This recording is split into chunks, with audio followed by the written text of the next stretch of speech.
What's up mga idol? Naka-update na ba lahat sa Hawk natin mga idol? Para makita kayo ng dinosaur. Yan mga idol, oh. Ang ganda ng update nyo ng Hawk. Ang ganda pa ng graphics. Iba't ibang dinosaur nga makikita mo dito pag in-update mo to mga idol. Sinubukan ko kaagad dito mga idol sa karang game mga idol. Siyempre, si Lesion pa rin dahil sikan tayo dito mga idol. Pinapasok natin sa Tori. Kahit bagong update nga pala to mga idol ay talagang sinubukan kaagad natin.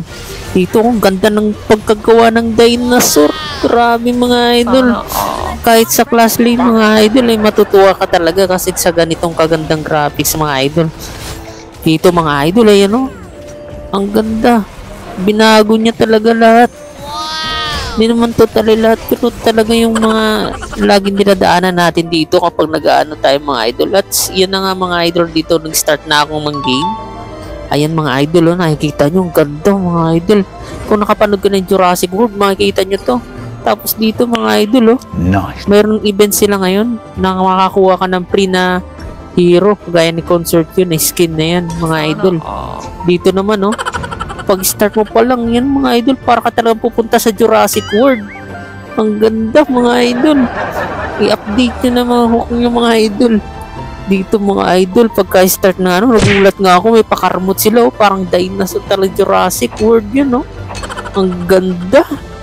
Grabe. Tapos yung mapa niyan mga idol, oh, ang ganda talaga. Kaya dito na talagang sobrang natuwa. At nag-umpisa na kami mga idol picking mga idol. Siyempre pipiliin natin dyan yung lagi nating ginagamit. Sana all. Dito mga idol, nagbaban pa lang nga kami mga idol. At mga kalaban nga namin dyan mga idol ay siyempre magagaling din dito sa paglalaro ng Honor of Kings. Ang mabinan nga namin dito mga idol ay si Soul Guide at saka yung sila pati si Loong mga idol. Kasi kapag sa late game mga idol ay yung kukunat na, ang sasakit pa ng damage siya mga idol. Kami nga pala ang first pick dito mga idol. Siyempre kapag namili tayo ng hero, yun talagang gamay na natin. At dito mga idol ay pinili ko nga mga idol, walang iba kundi si Lesion mga idol. Si Lesion kasi mga idol, alam nyo, bukod sa alam ko itong gamitin mga idol, mabilis din to mag-push ng Tori mga idol. Dito mga idol ay napili nga rin ng mga kakampi ko to. Sa combo naman mga idol ay pag-usapan natin kasi buong game nga pala itong nirecord ko mga idol. Siyempre mga idol, bago ko ituro sa inyo mga idol ay talagang na-experience na rin natin ng paglalaro nito sa rank game. At marami nga matches ako dito mga idol. At yung last game ko mga idol ay naka 11 kills ako at 1 assist mga idol. Siyempre may deads din tayo, 5 deads yun mga idol. Pero makikita nyo mga idol ay talagang 11 kills yun mga idol. Ibig sabihin, isa lang yung assist doon mga idol. Kaya talagang Lesion talaga mga idol. Maganda rin talaga gamitin kapag rank game ang nilalaro mo dito mga idol. At makakalaban nga natin dyan mga idol. Sila Friends of Landling, si Daji, at saka itong si Arlie mga idol. Sa build naman dito sa kay Lesion mga idol, kahit i-change nyo lang dyan sa baba mga idol. Tapos piliin nyo yung pro mga idol para automatic yung mga item ng pro mga idol ay yun yung magagamit nyo habang naglalaro kayo mga idol. Siyempre doon pa rin tayo sa mga pro talaga mga idol na items kasi yun yung mostly na ginagamit dito sa Honor of Kings. Ayan nga mga idol yung mga kalaban natin dito sa rank game mga idol. At yung core nga natin dito mga idol ay si Yeng. Ang jungler nga pala ng kabila mga idol ay si Prince of Landling o yung Shadow Blade niya mga idol.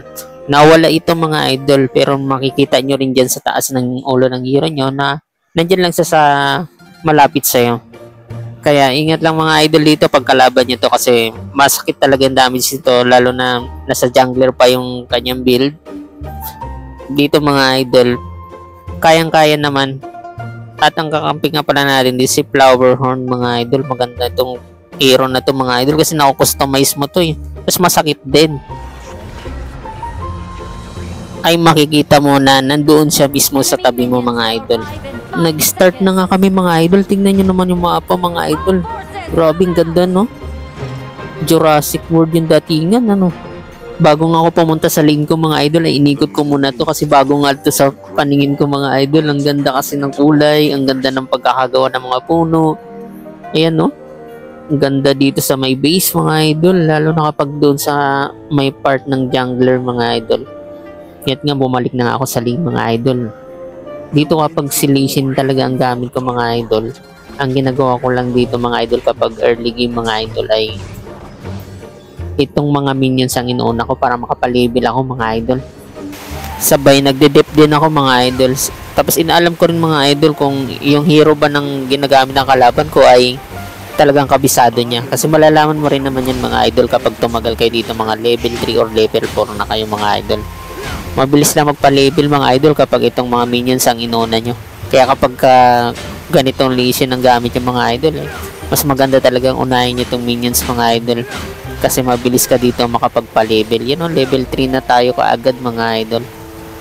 Dito nga mga idol, chinik ko pa ulit yung jungler natin mga idol. Tingnan nyo naman dito yung area mga idol.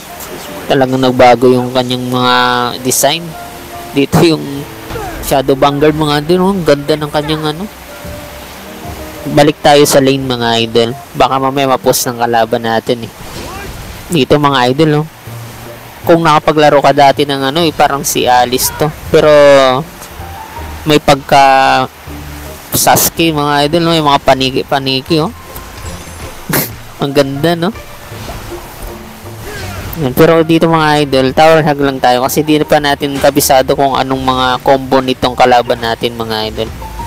Alam mo ba mga idol, kapag si Lee Sin ang gamit ko, ang ginagawa ko mga idol ay nagpapanibel ako gamit dito yung sa farm lane mga idol, yung sa jungler area mga idol ay kinukuha ko yung mga para mas tumaas yung level natin at madagdagan din ng ating item mga idol.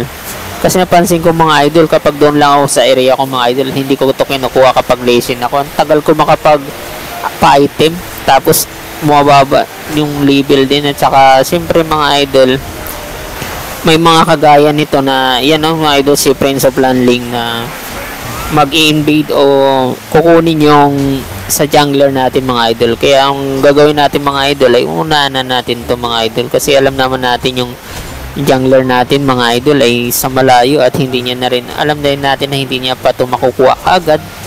Kaya pwede naman natin kunin na lang natin mga idol. Pero siyempre mga idol, kapag yan yung jungler nyo malapit, bigay nyo sa jungler nyo kasi mas maganda talaga na mas mauna silang lumakas sa atin. Tapos tayo dip lang din dito mga idol. Dito sa likod ng torre mga idol, meron nga palang tayong dagdag sa HP natin mga idol. Dito mga idol, sinubukan ko kung kaya ko ba. Pero ito mga idol, pag nagganito siya ng combo mga idol, hindi mo talaga kung kaya mo siya. Pero pag sa loob ng torre, ito medyo naging greedy ako dito mga idol. Sinugod ko talaga sa torre. Ayun pagbigyan tayo nito. Sakit ng torre mga idol, huwag yung gagawin. Tinanay ko lang naman siya kasi parang kaya ko naman siyang i-kill sana kung walang torre. Okay.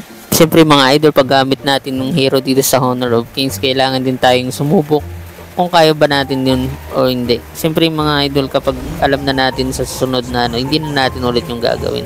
So gagandaan talaga ako dito sa graphics at saka sa paano nila ginawa itong ganitong klaseng di mga idol. Sana Jurassic World ang ganda. Tsaka yung dinosaur mga idol, ang ganda ng pagkaka-design. Okay. Realistic yung mas maganda pa nga siya sa mga napapanood ko na dinosaur na animation na pambata mga idol. Ito tingnan nyo rito mga idol, yan ang ganda ng pagkakagawa mga idol. Dito kukunin ko sana pero naunahan kami ni Prince Lanling, pero hindi siya makakatakas mga idol. Dito mga idol, bumalik nga ako sa base mga idol. Tingnan nyo naman yung pagka-design dragon dito mga idol, ang ganda grabe. Ang ganda ng na to. Hindi ko alam kung anong tawag sa dinosaur na ganyan, pero ang ganda. Okay. Grabe. Magdidip nga sana ako dito mga idol, pero nakita ko na naman yung dinosaur na maganda mga idol. Ang ganda talaga ng pagkakagawa mga idol. May anino pa sa ilalim Dito mga idol, nakita ko walang bantay yung kanilang class lane, kaya ang ginawa ko mga idol ay ipupush ko to mga idol. Pero dito nga ay napansin tayo nito mga idol. Sakit ng hero na to. Grabe yung damage. Kaya paggamit tuloy ako this sprint, tapos click ko agad yung skill 1 mga idol para makatakas doon. Kasi kapag nilabanan natin sa mga idol ganun wala pa tayong yung dagger na may life steal dito kay Lee Sin. Pag mayroon na tayong mga idol ng ganong klaseng build mga idol, pwede na tayo sa kanyang lumaban mga idol kasi makakapag lifesteal na rin tayo. Pero dito mga idol, damage pa lang yung nabibuild natin sa kanya. Kinuha ko nga pala dito yung blue ng kalaban mga idol kasi nakita ko siya mga idol doon sa kabila mga idol na nagpa-farm. Kaya kinuha ko kagad itong mga nandito mga idol para malaki rin yung gap niya doon sa ating jungler mga idol. Ganito palang ginagawa ko kapag nagle-lation ako mga idol. Nakita ko nga rin mga idol na wala nagbabantay dito mga idol sa torrent mga idol. Kaya ang ginagawa ko, pinupush ko na kagad to mga idol kasi ang perspective natin dito mga idol ay panalo mga idol. At isa nga itong mga idol sa mga laylon kaya kung bakit si Lation na pinipili ko kasi mabilis nga rin itong mga idol mag-post ng Tori mga idol. Kapag may nagdidep na mga idol ay kaagad akong tumatakas sa mga idol kasi alam ko pag dalawa mga idol ay hindi pa kaya pag ganitong level si Lation at wala pa siyang lifesteal na nabibuild mga idol. Dito mga idol ay nilapitan pa nga tayo mga idol. Talagang gamay na gamay niya itong hero na itong mga idol dahil wala tayong lifesteal mga idol. Masakit nga talaga itong hero na to lalo na kapag nakabuo na siya ng item, kayang kaya ka nito one hit combo mga idol, pero dito dalawa na sila at maganda rin dito sa passive ng core. Kaya nakita ko nga dito mga idol sa jungler area mga idol itong Shadow Vanguard mga idol, kayang kaya ko na to mga idol kasi level 12 na ako. Pero kinancel ko to mga idol kasi nakita ko dito yung jungler na sila Link. Tapos dito mga idol kita nyo na wala silang Link mga idol, kaya delikado rin yung ano mo dito kapag dito lang siya sa paligid mo kasi hintayin niya lang na may kalahating buhay tapos kaya niya na i-combo yun mga idol. Ganun kalupit itong si Page Landing mga idol. Dito mga idol pinasok na natin sa Tori pero nag-greedy tayo mga idol doon. Pwede rin nyo pasukin mga idol kapag alam nyo talagang kayang-kaya nyo mga idol. Pero yun kanina mga idol may kasama naman ako pero ako yung unang na target ng Tori kasi nga ako unang pumasok dito mga idol yan hirap niya kalaban wala siya mga idol si Arlie dito mga idol ay mapagbibigyan namin. At kung nakarating ka nga dito banda sa video na to mga idol ay papaalam ko lang rin pala sa inyo mga idol na itong si Lishid at silang mga idol lang gamit ko dito ay napatap to nga natin to mga idol ngayong week. Kaya kung bago ka pa lang nga dito sa aking channel mga idol ay baka naman mga idol, ang ginagawa ko nga pala dito sa channel ko mga idol ay nag-upload ako ng base to experience mga idol sa paglalaro ng Honor of Kings. Rati rin akong ML player mga idol at iba't ibang laro nga itong tinatry ko mga idol kasi tayong mga gamer mga idol hindi lang naman isa ang sinusubukan nating laro. Dito nga mga idol ay isa sa mga nagustuhan ko dito bukod sa graphics ay nag-i-enjoy talaga ako kapag naglalaro nito. Yan naman importante mga idol kapag naglalaro ka ng mga ganito mga idol yung kahit pampalipas mo lang pero nag-i-enjoy ka talaga. Tapos iba kasi yung excitement mga idol lalo ng mga strategy natin paano tayo manalo dito mga idol kagaya nito mga idol nagtook si Prince Landing. Ayan, nabigyan siya ni Ying ng isang bagsak mga idol. Sa paglalaro nga ng Honor of Kings mga idol ay kahit na lamang kayo ay kaya kayong mabaliktad pa. Dahil yung mga combo dito mga idol ay nakadepende. Kapag nakumbuhan kayo isang team mga idol at naubos kayo, sigurado kapag late game tas matagal pa kayo mabuhay ay mananalo pa ang kalaban ninyo. Kaya nga dito mga idol kapag ganito ang mga idol na humaba na yung laban namin mga idol ay ang ginagawa ko ay nag-iingat ako yung hindi ako madedits agad kasi si Lishin kayang kaya niya i-dep yung torrent. Dito tinulungan ko yung kakampi ko mga idol. Ayan nakuha natin. Meron tayong dagdag na movement speed at saka dagdag din sa ating physical attack mga idol.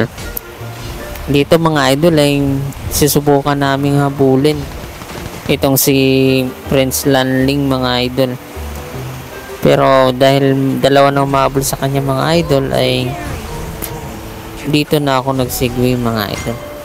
Dito nga mga idol ay nakita ko nga si RD mga idol dito sa jungler mga idol. Kinukuha niya tong kulay red mga idol, pero ang gagamitin natin mga idol para ma-immune tayo skill 1, tapos speed tayo mga idol, kaya mayroon na rin tayong lifesteal. Kayang-kaya na natin yan mga idol. Pareho naman tayong level 15 mga idol. Pero nagkataon lang siguro mga idol na hindi nagamit ni Arlie yung kanyang first skill mga idol. Pang nagamit niya yung first skill mga idol ay sigurado may attack speed din siya, at sigurado hindi na tayo makalapit sa kanya. Kasi si Arlie mga idol ay kapag pinindot niya ulit yung isang skill niya, bukod sa umiikot yung payong ay doon siya mismo mapupunta kung saan mismo yung payong banda.